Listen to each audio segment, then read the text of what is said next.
에브라임 산지에 미가라 이름하는 사람이 있더니 그의 어머니에게 이르되 어머니께서 은 1,100을 잃어버리셨으므로 저주하시고 내 귀에도 말씀하셨더니 보소서 그 은이 내게 있나이다.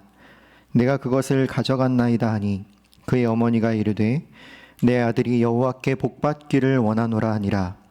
미가가 은 1,100을 그의 어머니에게 도로 주매 그의 어머니가 이르되 내가 내 아들을 위하여 한 신상을 새기며 한 신상을 부어 만들기 위해 내 손에서 이 은을 여호와께 거룩히 드리노라. 그러므로 내가 이제 이 은을 내게 도로 주리라. 미가가 그 은을 그의 어머니에게 도로 주었으므로 어머니가 그 은 200을 가져다 은 장색에게 주어 한 신상을 새기고 한 신상을 부어 만들었더니 그 신상이 미가의 집에 있더라. 그 사람 미가에게 신당이 있으므로 그가 에봇과 드라빔을 만들고 한 아들을 세워 그의 제사장으로 삼았더라. 그때에는 이스라엘에 왕이 없으므로 사람마다 자기 소견에 옳은 대로 행하였더라. 아멘. 올해 초부터 삼손에 대한 말씀을 함께 나누면서 사사시대가 말씀하고 있는 자기 소견과 자기 능력과 자기 경험으로 사는 자의 모습, 또한 그럼에도 불구하고 그런 연약한 자를 여전히 붙드시는 하나님의 손길이 어떠한지를 우리가 함께 삼손을 통해서 살펴보았습니다. 사실 사사기는 시간순으로 보면 삼손이 마지막입니다. 그런데 그 뒤에 16장에서 삼손의 이야기가 끝나고 21장까지의 내용이 더 있죠. 이 5장에 기록된 내용은 시간으로 보면 사사기 삼손 이후의 이야기가 아니라 사사기 초기 시대를 배경으로 하고 있습니다. 그러니까 오늘 본문은 이스라엘 백성들이 광야 생활을 마친 지 얼마 안 된 시점의 이야기이고, 또 자기 소견에 옳은 대로 행하던 그 사사시대의 시작이 어떠했는지를 우리에게 보여줄 수 있는 사건이죠. 오늘 본문에 등장하는 이 미가라는 사람의 집안 문제로 인해서 나비 효과처럼 엄청난 일들이 벌어지게 되는데, 그 내용 중에 이스라엘 백성들이 요단강을 건너서 가나안 땅을 정복하고 각 지파마다 땅을 분배받게 될 때 단지파와 관련된 이야기도 18장에 넘어가 보면 기록되어 있습니다. 이처럼 이 일들은 사사시대 초반에 등장하는 가나안을 정복하고 땅을 배분받는 그 초기에 등장하는 내용이기 때문에 이 사건의 배경이 사사시대 초기의 내용이라는 것을 여러분들이 잘 기억해 주시면 좋을 것 같습니다. 우리가 잘 알고 있는 대로 사사시대의 특징은 이렇게 정리할 수 있습니다. 그때에 이스라엘에 왕이 없으므로 사람이 각기 자기의 소견에 옳은 대로 행하였더라. 사실 이스라엘에게는 언제나 왕이 있었습니다.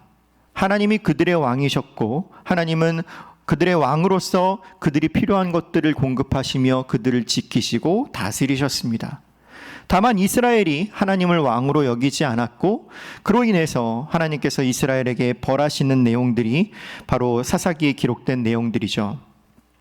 그 결과가 어떠했는지를 우리가 삼손을 통해서 계속해서 살펴보았고, 또 이런 사사시대의 특징은 사사시대의 마지막을 말씀하고 있는 룻기와 그리고 사무엘서 초반을 보면 그 심각함이 어떠한지를 우리가 또한 마찬가지로 확인할 수 있습니다.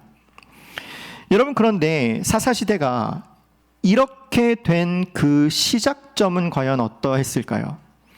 왜 사사시대는 왕이 없으므로 사람이 각기 자기의 소견에 옳은 대로 행하는 시대로 그렇게 흘러가 버린 걸까요? 왜 이스라엘은 홍해를 건너서 광야에서 만나와 메추라기를 먹이셨던 하나님을 경험했음에도 불구하고, 또한 낮에는 구름 기둥으로 밤에는 불 기둥으로 인도하셨던 하나님을 날마다 만났음에도 불구하고, 하나님의 말씀에 순종했을 때 난공불락의 성이었던 여리고성을 손 하나 까딱하지 않고 무너뜨리는 장면을 목격하고 경험했음에도 불구하고 왜 그들은 자기의 소견에 옳은 대로 살아가게 되었느냐라는 말입니다.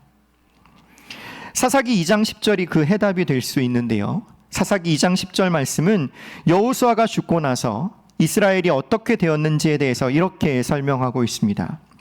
그 세대의 사람들도 다 그 조상들에게로 돌아갔고 그 후에 일어난 다른 세대는 여호와를 알지 못하며 여호와께서 이스라엘을 위하여 행하신 일도 알지 못했다라고 기록하고 있습니다. 세대가 바뀌면서 신앙의 전수가 이루어지지 않았습니다. 신앙의 선배들이, 신앙의 선조들이 경험했던 것을 다음 세대에게 잘 전달하지 못한 까닭에 결국 그것이 점점 불어나서 각기 자기의 소견대로 행하는 시대가 되어버리고 만 거죠. 여러분, 아무리 위대한 하나님을 만나고 경험한다고 해도 세대 간의 신앙의 전수와 소통이 이루어지지 않는다면 이런 일이 충분히 일어날 수 있다라는 것을 정확히 보여주는 예가 바로 오늘 본문의 말씀입니다. 내용을 살펴보면 에브라임 산지에 미가라고 하는 사람이 있었습니다.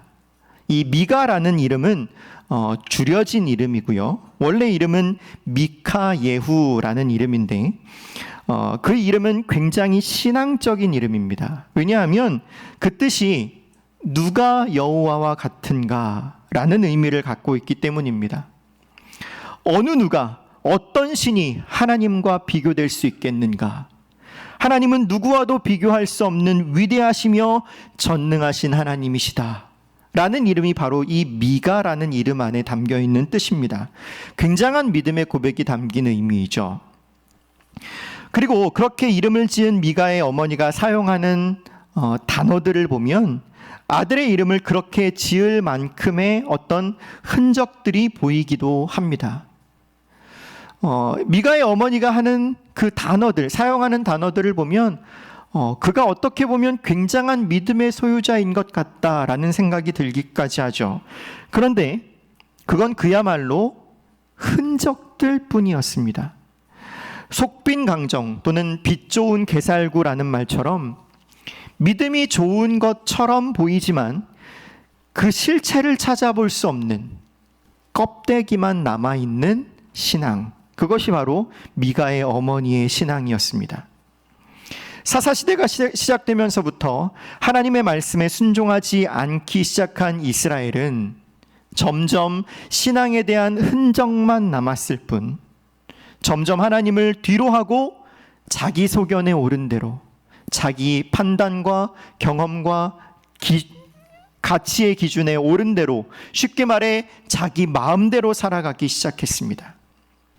그리고 그런 생활 습관은 고스란히 자녀들에게도 되물림되죠.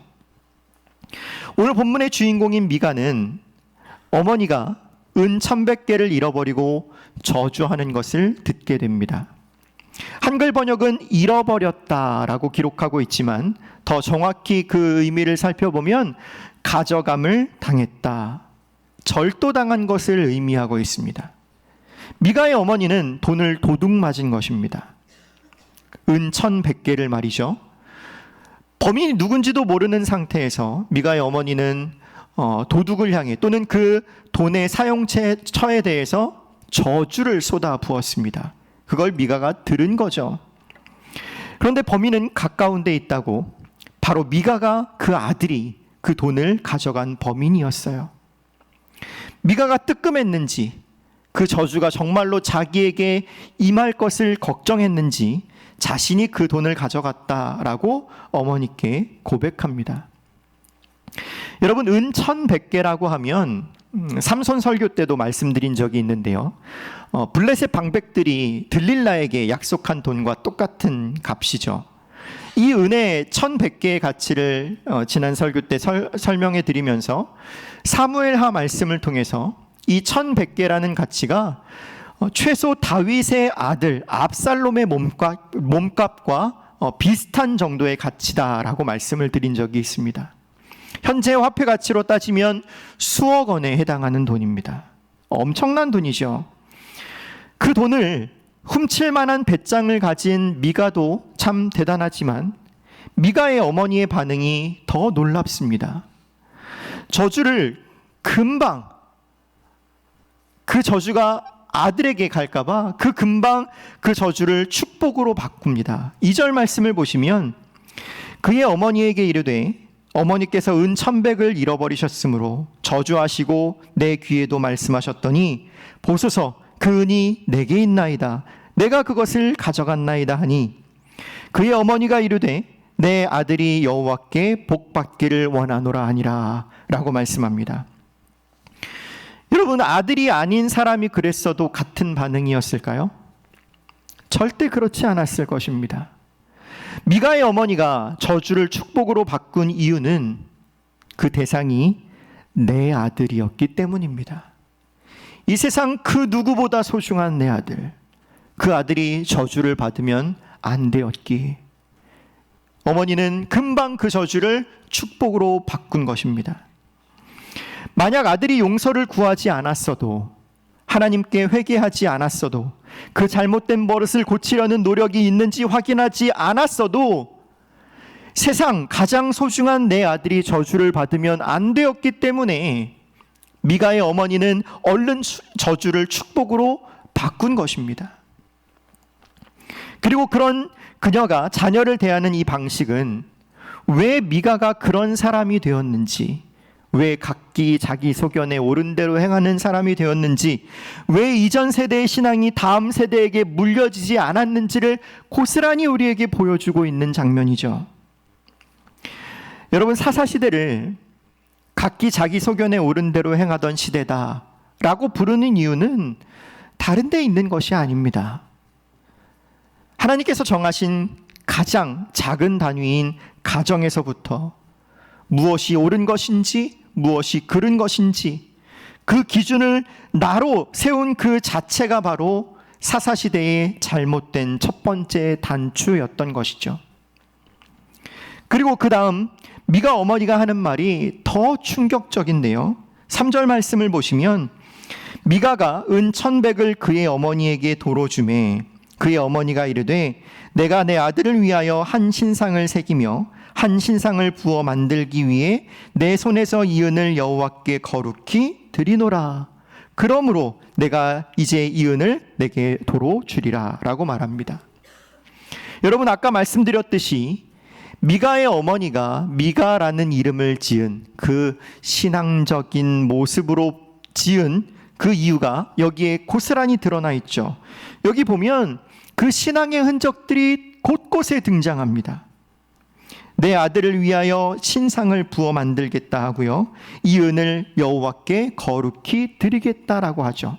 제사의 형태가 남아있고 하나님의 이름이 거론되고 있습니다. 그런데 그 방향이 완전히 틀어졌습니다. 이건 껍데기일 뿐입니다.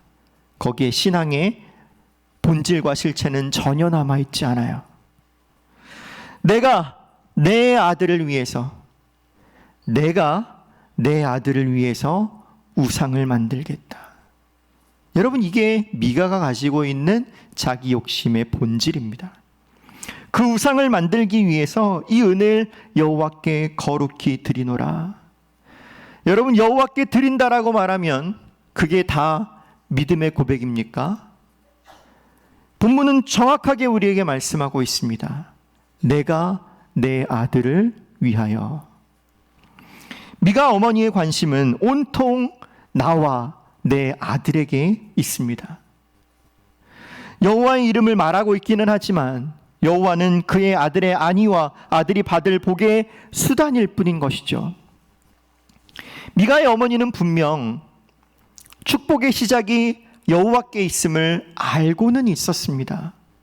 그런데 단지 그 사실을 알고 있었을 뿐, 그 어디에서도 신앙의 흔적을 찾아볼 수 없습니다. 특히 자녀에 대해서는 그런 불신앙이 더욱더 뚜렷하게 드러나고 있죠. 이런 불신앙의 결과가 바로 사사시대에서 등장한 다른 시대이고요, 또 삼손이고, 또 나중에 넘어가면 사무엘서로 넘어가면 엘리의 두 아들인 홈니와 비느하스로 결말을 지어가고 있는 것입니다. 여러분, 이것은 쉽게 생각할 문제가 아닙니다. 나중에 보면 이 미가의 어머니가 바른 신앙으로 가지지 못한 이 한 가정의 문제가 한 지파 전체의 죄악을 부추기는 결과로 이어지게 되는 것을 볼 수 있습니다.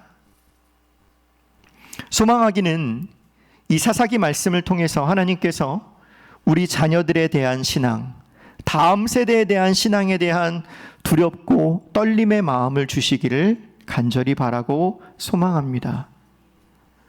엄밀히 말하면 다음 세대의 소망은 다음 세대가 아니라 그 다음 세대를 바른 신앙으로 갖춰야 할 우리에게 있는 것입니다. 무엇이 진짜 신앙인지, 무엇이 하나님 안에서 씨름하는 삶인지 바르게 가르쳐야 할 의무가 바로 우리에게 있습니다. 몸으로 가르치면 따르고 입으로 가르치면 반항한다라는 말이 있죠. 자녀들은 부모가 하는 그대로 따라하는 것입니다. 안 보는 것 같아도, 안 배울 것 같아도 그대로 하는 것이 아이들입니다, 여러분. 우리 송파제일교회가 그 짐을 함께 지고 우리가 먼저 신앙의 본을 보임으로써 우리 다음 세대가 바로 일어설 수 있도록 함께 그 뜻을 모아갈 수 있으면 좋겠습니다. 미가의 어머니를 보면 미가가 그의 어머니에게서 이런 것들을 배웠구나 하는 것을 볼 수 있는데요. 미가의 어머니가 잃어버린 은이 1100개입니다. 그렇죠? 그리고 3절에서 그의 아들을 위해 이 은을 여호와께 드리겠다라고 했어요. 그런데 여러분 4절을 보시면 미가의 어머니는 그 은 1100개 중에서 200개만 사용하고 900개는 자기가 가집니다.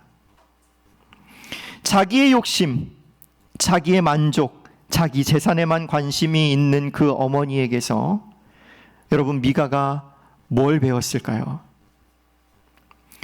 광야에서 하나님의 놀라우신 일하심과 은혜를 누리면 뭐합니까? 그 위대하신 하나님과 그 하나님의 광야에서의 가르침들을 다음 세대에게 이어주지 않으면 그 세대는 다음 세대가 아닌 다른 세대가 되는 것입니다. 여러분들이 누리셨던 그 하나님의 풍성하신 은혜와 그 여러분 신앙 안에서 끊임없이 하나님 안에 몸부림치며 간구하며 기도로서 살아왔던 그 모든 시간들을 여러분에게서 끊지 마셨으면 좋겠습니다. 다음 세대에게 몸으로 보여주는 겁니다.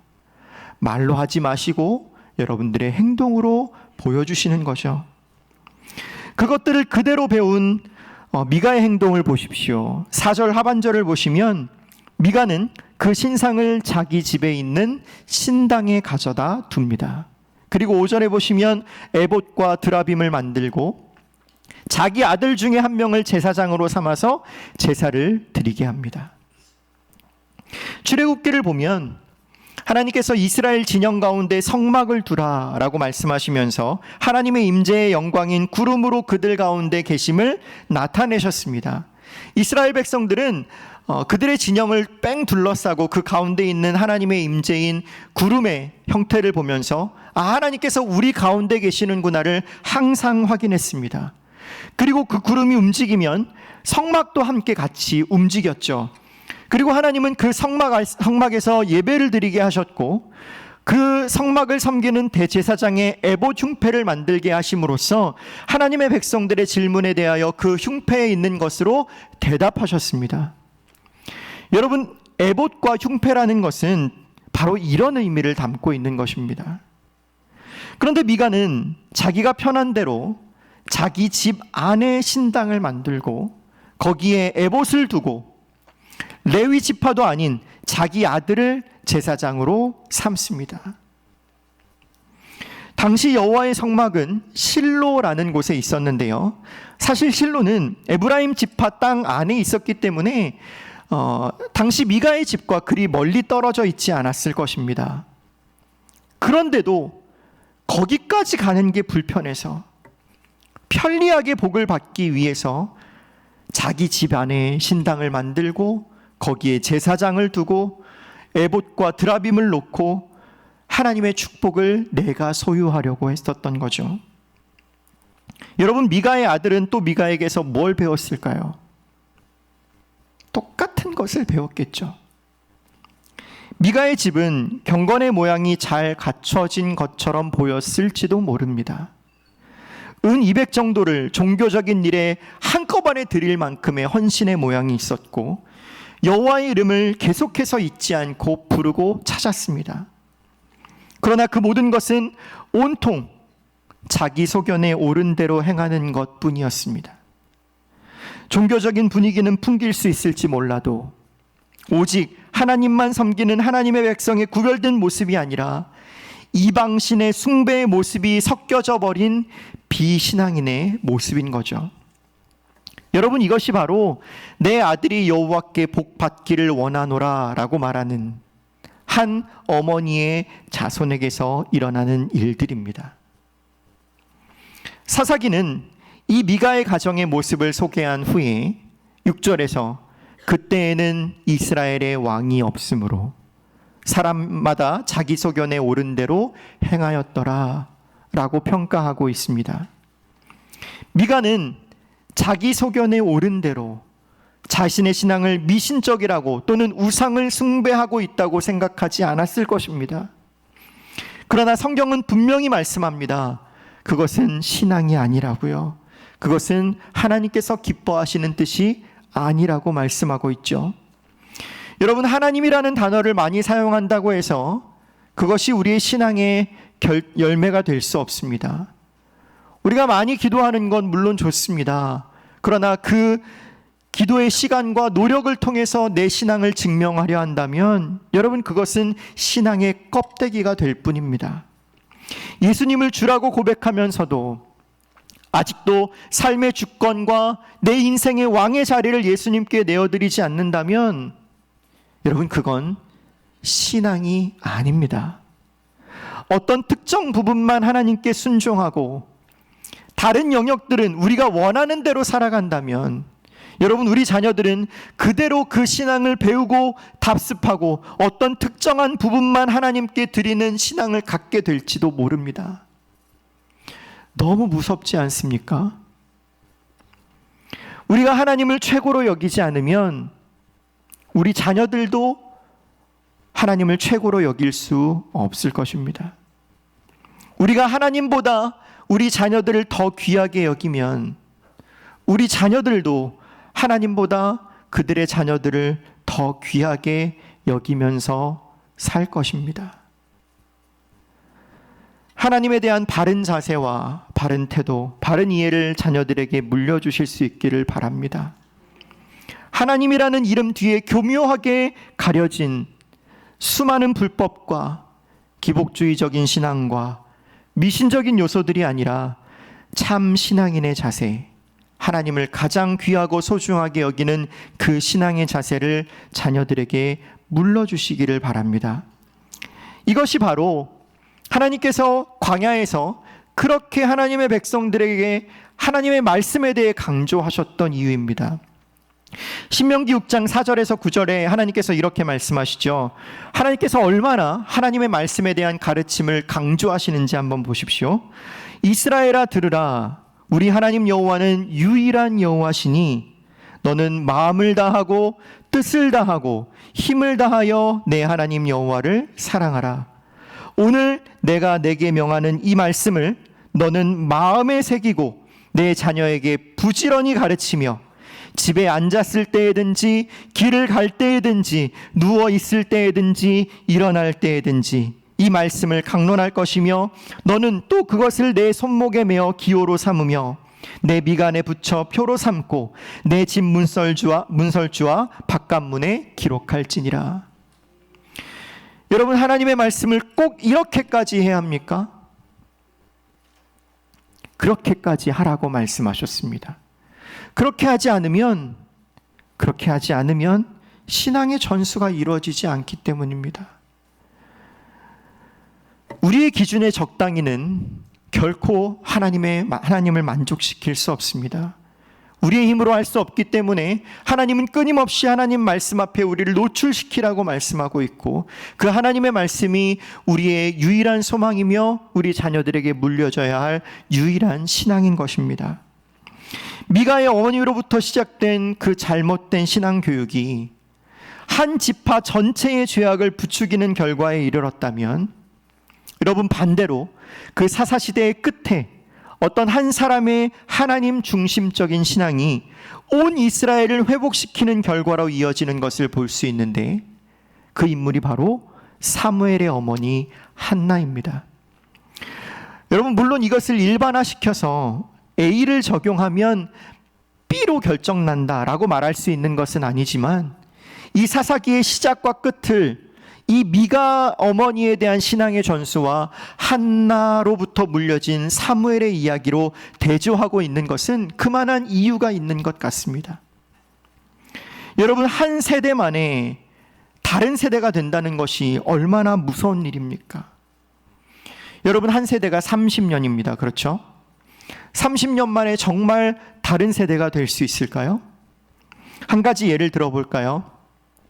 제가 어렸을 때 집에 다이얼 유선 전화기가 있었습니다.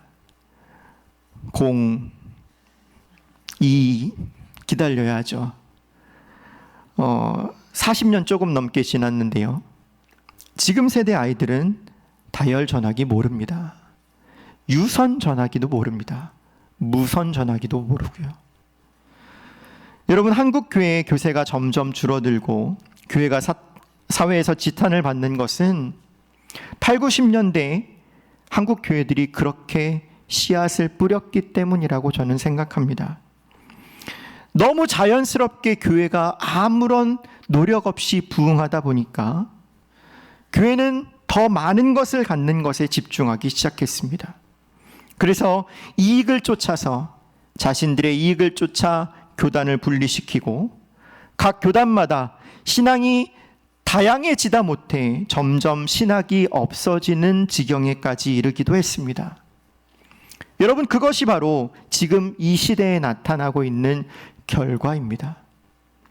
누구의 탓도 아닙니다. 우리가 함께 짊어져야 할 짐이죠.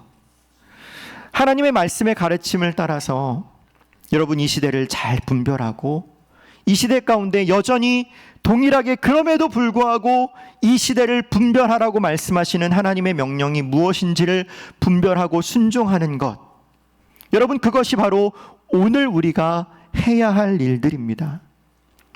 많은 교회들의 다음 세대 숫자가 줄어들고 심지어는 교육부서가 없어지는 경우도 허다하다고 합니다. 그런데 하나님께서 우리 송파제일교회에게 아직 다음 세대를 섬길 은혜를 허락해 주고 계시고, 여러분, 우리는 오늘 우리에게 주신 말씀의 은혜를 따라 그 일을 하면 되는 것입니다. 하나님께서 이 말씀을 오늘 우리에게 마주하게 하셨습니다. 그리고 그 다음 세대가 다른 세대가 되는 광경을 목격하게 하셨죠. 여러분, 그것을 우리가 그냥 두고 내버려 두면 안 되는 것 아닙니까? 여러분, 가정은 하나님께서 묶어주신 최소의 신앙 공동체입니다.